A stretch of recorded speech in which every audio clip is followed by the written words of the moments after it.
मागील श्लोकात श्रीकृष्णांनी सांगितलं, जो इच्छा, ममता आणि अहंकार सोडतो तोच खरी शांती मिळवतो.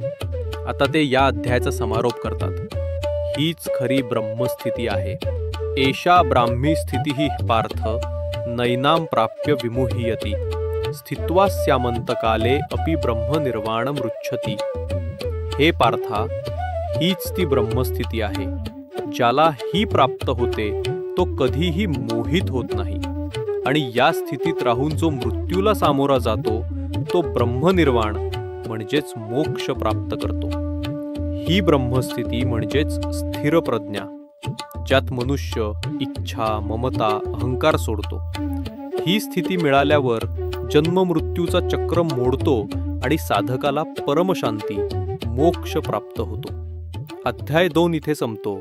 अशाच अध्याय 3 पासून पुढील श्लोकांसाठी भगवद्गीता शॉर्ट्स फॉलो करा. जय श्री कृष्ण.